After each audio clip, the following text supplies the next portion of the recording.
Hello મિત્રો, સ્વાગત છે તમારું આપણી YouTube channel village life vlog Mahek and ફેમિલીમાં। દોસ્તો, આજે અમે ગોપી તળાવ જે દ્વારકાની બાજુમાં આવેલું છે ત્યાં દર્શને જાય છે ફેમિલી સાથે, અને મહેકે મનોરંજન સાથે સાથે નીકળી ગયા છે। આ ગોપી તળાવનો ઇતિહાસ વિશે થોડી માહિતી લઈએ।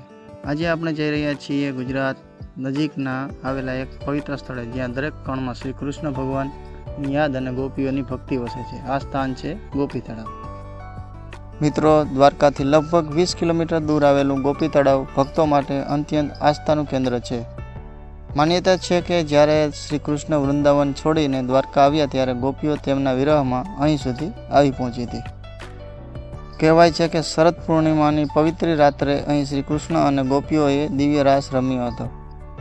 ત્યારબાદ ગોપીઓ શ્રી કૃષ્ણમાં સંપૂર્ણ રીતે લીન થઈ ગઈ હતી અને તેમની સ્મૃતિ રૂપે અહીં પીળી માટી ગોપીચંદન તરીકે પ્રસિદ્ધ બની છે।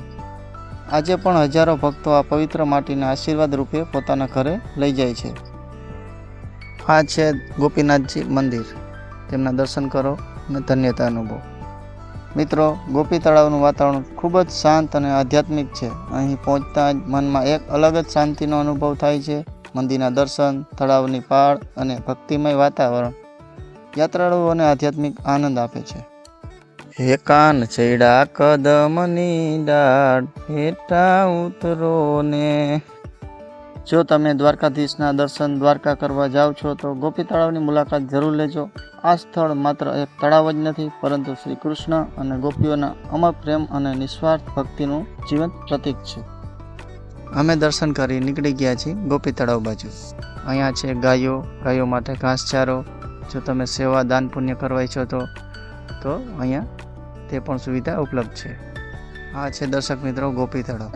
આ માહિતી ગમી હોય તો વિડીયોને લાઈક, શેર કરો અને અમારી ચેનલને સબસ્ક્રાઈબ કરવાનું ભૂલતા નહીં। ફરી મળીશું નવા એક વ્લોગમાં। ત્યાં સુધી અમે રજા લઈએ છીએ।